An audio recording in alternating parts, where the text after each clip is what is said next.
আকাশবাণী খবর পড়ছি শুভমিতা মুখোপাধ্যায়। প্রথমে বিশেষ বিশেষ খবর।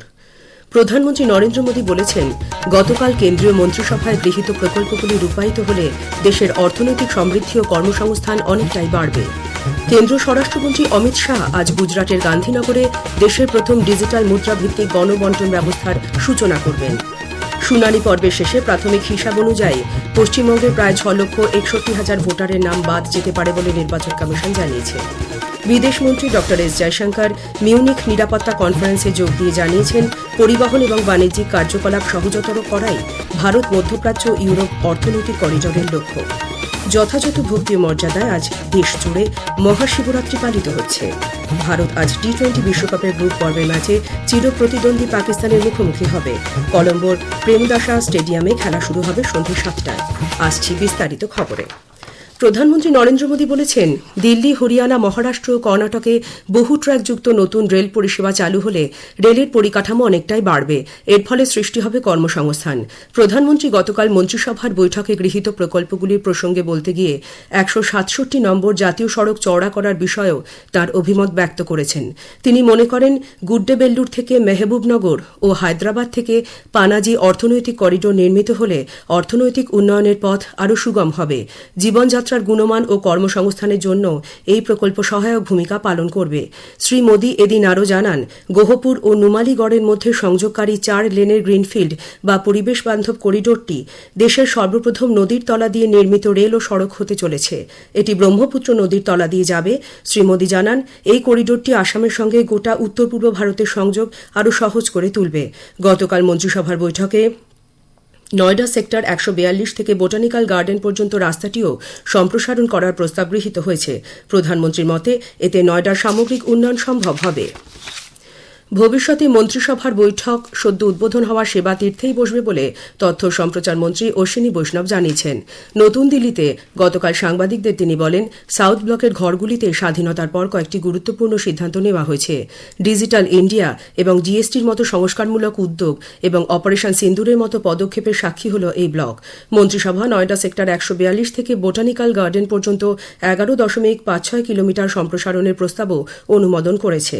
এছাড়াও 10,000 কোটি টাকা ব্যয়ে একটি স্টার্ট আপ ইন্ডিয়া ফান্ড গড়ে তোলার প্রস্তাবেও ছাড়পত্র মিলেছে। প্রধানমন্ত্রী নরেন্দ্র মোদী রবিবার 22 ফেব্রুয়ারি আকাশবাণীতে মন কি বাত অনুষ্ঠানের মধ্যে দিয়ে দেশ বিদেশের মানুষের সঙ্গে তাঁর চিন্তাভাবনা ভাগ করে নেবেন। এটি হবে মাসিক এই বেতার অনুষ্ঠানের 131তম পর্ব। আকাশবাণী ও দূরদর্শনের সবকটি চ্যানেলে সকাল 11টা থেকে এই অনুষ্ঠান শোনা যাবে। আকাশবাণীর সংবাদ website, news on AIR mobile app, আকাশবাণী ও দূরদর্শনের সংবাদ বিভাগ, প্রধানমন্ত্রীর দপ্তর ও তথ্য সম্প্রচার মন্ত্রকের ইউটিউব চ্যানেলেও অনুষ্ঠানটি শোনা যাবে। হিন্দিতে মূল অনুষ্ঠানটির পর সম্প্রচারিত হবে এর আঞ্চলিক ভাষার তর্জমা।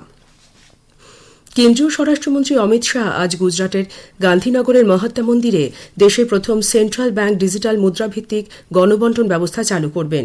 গুজরাট সরকারের এই ডিজিটাল মুদ্রা ব্যবস্থা চালু করার লক্ষ্য খাদ্যশস্য বিতরণ পরিকাঠামোকে আরও উন্নত করা। এই অনুষ্ঠানে রাজ্যের খাদ্য নিরাপত্তা সংক্রান্ত নেটওয়ার্ককে মজবুত করার জন্য শস্য এটিএম এবং বিশেষ খাদ্য নিরাপত্তা ব্যবস্থারও সূচনা করা হবে। আকাশবাণীর সংবাদদাতা জানিয়েছেন, এই ব্যবস্থা চালু হলে গুজরাট দেশের প্রথম রাজ্য হবে যেখানে জনসাধারণের জন্য আরবিআই অনুমোদিত ডিজিটাল টোকেনের ব্যবহার শুরু হবে। শুনানি পর্বের শেষ দিনে প্রাথমিক হিসাব অনুযায়ী পশ্চিমবঙ্গে প্রায় 6,61,000 ভোটারের নাম বাদ পড়তে পারে বলে নির্বাচন কমিশন জানিয়েছে। নোটিশ পাওয়ার পরেও প্রায় 4,98,000 ভোটার শুনানিতে হাজির হননি। অন্যদিকে শুনানির নথি খতিয়ে দেখে মাইক্রো অবজারভাররা প্রায় 1,63,000 ভোটারকে অযোগ্য বলে চিহ্নিত করে কমিশনের কাছে রিপোর্ট পাঠিয়েছেন। কমিশন সূত্রে জানা গিয়েছে, এখনও প্রায় 15 লক্ষ ভোটারের নথি যাচাইয়ের কাজ বাকি রয়েছে। পাশাপাশি প্রায় 50 লক্ষ ভোটারের নথি পুনরায় যাচাইয়ের জন্য পাঠানো হয়েছে। এ পর্যন্ত মোট 5,42,501টি ফর্ম 7 জমা পড়েছে বলেও জানা গেছে। যোগাযোগ, পণ্য পরিবহন এবং বাণিজ্যিক কার্যকলাপ সহজতর করাই ভারত মধ্যপ্রাচ্য ইউরোপ অর্থনৈতিক করিডোর IMECর লক্ষ্য বলে বিদেশমন্ত্রী ড এস জয়শঙ্কর জানিয়েছেন।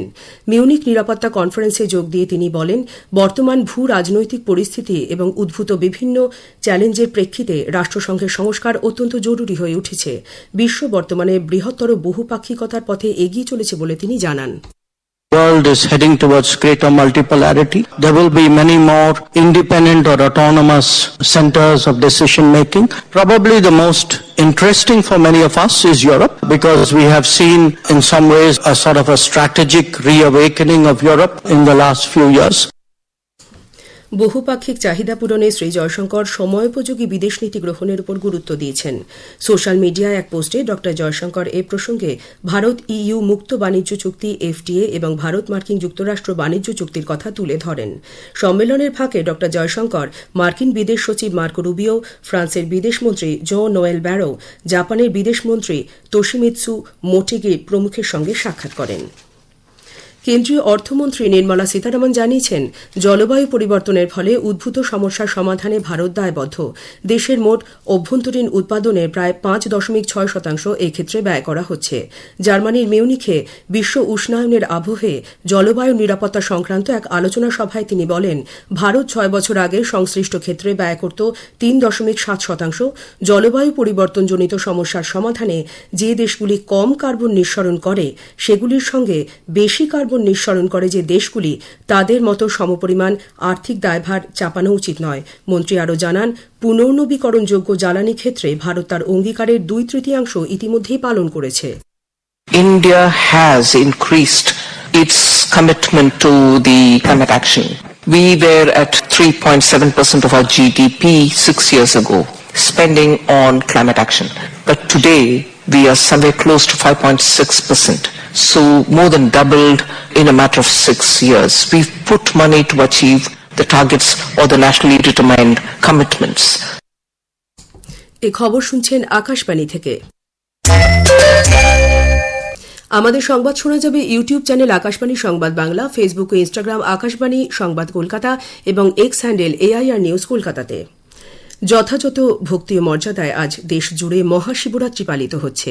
মহাদেব ও পার্বতীর আধ্যাত্মিক অনুপ্রেরণার টানে আজ বহু ভক্ত উপবাস করবেন। সারা রাত বিভিন্ন মন্দিরে পূজার্চনা চলবে। লক্ষ লক্ষ পুণ্যার্থী আজ পবিত্র নদীতে ডুব দিয়ে শিবের আরাধনায় মগ্ন হবেন। এই পূজা শান্তি ও সমৃদ্ধির সূচক বলে মনে করা হয়। পশ্চিমবঙ্গের শৈবতীর্থ তারকেশ্বর জল্পেশ মন্দির ও নেপালের পশুপতিনাথ মন্দিরকে এই উপলক্ষে বিশেষভাবে সাজিয়ে তোলা হয়েছে। সকাল থেকে এই মন্দিরগুলোয় তীর্থযাত্রীদের ভিড় লক্ষ্য করা যাচ্ছে।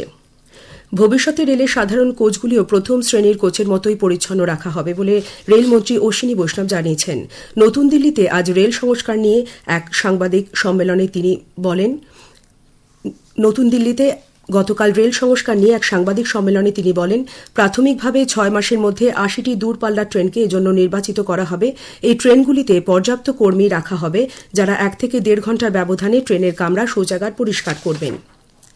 বৈদ্যুতিন এবং তথ্য প্রযুক্তি মন্ত্রী অশ্বিনী বৈষ্ণব বলেছেন, কৃত্রিম বুদ্ধিমত্তা বা AI পঞ্চম শিল্প বিপ্লবের পথ প্রসারিত করবে। এর মূল কেন্দ্রবিন্দু হবে সামাজিক প্রভাব, গ্রহণযোগ্যতা এবং প্রশাসনিক ব্যবস্থা। এক অনুষ্ঠানে শ্রী বৈষ্ণব বলেন, ভবিষ্যৎ প্রজন্মের প্রযুক্তি ক্ষেত্রে দেশের ক্রমবর্ধমান সাফল্যের প্রতিফলন স্বরূপ ভারত এবছর বিশ্বের বৃহত্তম AI সম্মেলনের আয়োজন করবে। পূর্ব রেলের হাওড়া ডিভিশনের বিভিন্ন সেকশনে রক্ষণাবেক্ষণ কাজের জন্য আজ বেশ কিছু ট্রেন বাতিল থাকছে। আজ হাওড়া থেকে কয়েকটি হাওড়া ব্যান্ডেল লোকাল ও ডাউন ব্যান্ডেল হাওড়া লোকাল চলবে না। কয়েকটি বর্ধমান লোকাল ব্যান্ডেল থেকে যাতায়াত করবে। এছাড়া কাটোয়া লাইনে ও আপ ডাউনে কয়েকটি লোকাল বাতিল থাকছে। ভারত আজ T20 বিশ্বকাপের গ্রুপ পর্বের ম্যাচে পাকিস্তানের মুখোমুখি হবে। কলম্বোর প্রেমদাসা স্টেডিয়ামে খেলা শুরু হবে ভারতীয় সময় সন্ধ্যে 7টায়। গ্রুপ এতে থাকা 2 দল 2টি করে ম্যাচ জিতে 4 পয়েন্ট করে সংগ্রহ করেছে। ভারত গ্রুপ শীর্ষে রয়েছে, পাকিস্তান দ্বিতীয় স্থানে রয়েছে। গতবারের বিজয়ী মোহনবাগান সুপার জায়ান্ট জয় দিয়ে ISL অভিযান শুরু করেছে। যুব ভারতী ক্রীড়াঙ্গনে গতকাল মোহনবাগান 2-0 গোলে কেরালা ব্লাস্টার্সকে হারিয়ে দিয়েছে। সবুজ মেরুন দলের পক্ষে জেমি ম্যাকলারেন ও টম আলট্রেড গোল করেছেন। শেষ করার আগে বিশেষ বিশেষ খবরের কিছু অংশ আরও একবার। প্রধানমন্ত্রী নরেন্দ্র মোদী বলেছেন, গতকাল কেন্দ্রীয় মন্ত্রিসভায় গৃহীত প্রকল্পগুলি রূপায়িত হলে দেশের অর্থনৈতিক সমৃদ্ধি ও কর্মসংস্থান অনেকটাই বাড়বে। কেন্দ্রীয় স্বরাষ্ট্রমন্ত্রী অমিত শাহ আজ গুজরাটের গান্ধীনগরে দেশের প্রথম ডিজিটাল মুদ্রাভিত্তিক গণবন্টন ব্যবস্থা সূচনা করবেন। শুনানি পর্বের শেষে প্রাথমিক হিসাব অনুযায়ী পশ্চিমবঙ্গের প্রায় 6,61,000 ভোটারের নাম বাদ যেতে পারে বলে নির্বাচন কমিশন জানিয়েছে। বিদেশমন্ত্রী ডক্টর এস জয়শঙ্কর মিউনিক নিরাপত্তা কনফারেন্সে যোগ দিয়ে জানিয়েছেন পরিবহন এবং বাণিজ্যিক কার্যকলাপ সহজতর করাই ভারত মধ্যপ্রাচ্য ইউরোপ অর্থনৈতিক করিডোরের লক্ষ্য। ভারত আজ টি-20 বিশ্বকাপের গ্রুপ পর্বের ম্যাচে চিরপ্রতিদ্বন্দ্বী পাকিস্তানের মুখোমুখি হবে। খবর শেষ হলো, পরের খবর সকাল 7:25